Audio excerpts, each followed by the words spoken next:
వీడు గుర్తున్నాడు కదా, నిన్న వీడు మన దగ్గరికి వచ్చాడు సేవ్ చేయమని. వీడికి నియోమిక్ కలిపిన పాలు ఇస్తే తాగలేదు కదా, వీడిని ఇమీడియట్గా వెళ్ళి ఇంటికి తీసుకొచ్చాను. ఇంటికి తీసుకొచ్చి వంశీకి కాల్ చేశాను. ఇక్కడ ఒక పిల్ల హారిబుల్ కండిషన్లో ఉంది, ఫాస్ట్గా రా అంటే తెనాల నుంచి వచ్చాడు. సరే వీడికి అసలు ఎనర్జీ లేదు కదా, ఫస్ట్ అయితే వీడికి ఫుడ్ పెడదాం.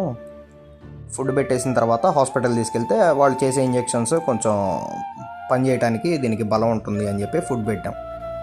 ఆ వైట్ కోక పిల్ల అది తెనాలిది, దాన్ని స్టోరీ మళ్ళీ నెక్స్ట్ చెప్తాను. బండెక్కించుకొని వీడిని హాస్పిటల్ తీసుకెళ్ళాము. అసలు పట్టుకుంటేనే చాలా వేడిగా ఉన్నాడు. సరే టెంపరేచర్ చూస్తే 104 ఉంది. డాక్టర్ పిలిచే వరకు వెయిట్ చేసాము. ఒక పిల్లని పట్టుకొని డాక్టర్ దగ్గరికి వెళ్తుంటే ఒక ఆమె నన్ను చూసేసి దూరంగా పారిపోతుంది. ఏంటి మేము ఎటు వెళ్తే అది అటే వస్తున్నారు దాన్ని పట్టుకొని అని. డైలాగ్ అర్థమైందో లేదో ఆ డైలాగ్ చెప్పి ఆవిడ చున్నీతో ముక్కు మూసుకుంది. అంటే దాన్ని చూడటానికి కూడా ఇష్టపడట్లే వాళ్ళు దాని దగ్గరికి కూడా. అలాంటి దాన్ని మేము పట్టుకొని తిరుగుతున్నాం కదా, మేమేం చెత్తకుప్పల్లో పనిచేసేవాళ్ళం కాదు కదా. సరే మీ నేచర్ మీది, నెక్స్ట్ మన అదే జన్మేమో చూసుకోండి. సరే డాక్టర్ అయితే 3 ఇంజెక్షన్స్ రాశారు, ఇట్లా 5 days చేయించాలి అన్నారు. సరే అన్నాము.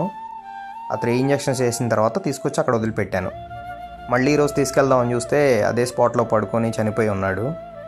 మరి బండి ఎక్కిందో లేకపోతే ఒంట్లో బాగోక చనిపోయాడో తెలియదు, కానీ అక్కడే పడుకున్నాడు. పెరుగన్నం ప్లేట్ ఒకటి ఒళ్ళో పెట్టుకున్నాడు, టాయిలెట్ పోసేసి అక్కడే చనిపోయాడు.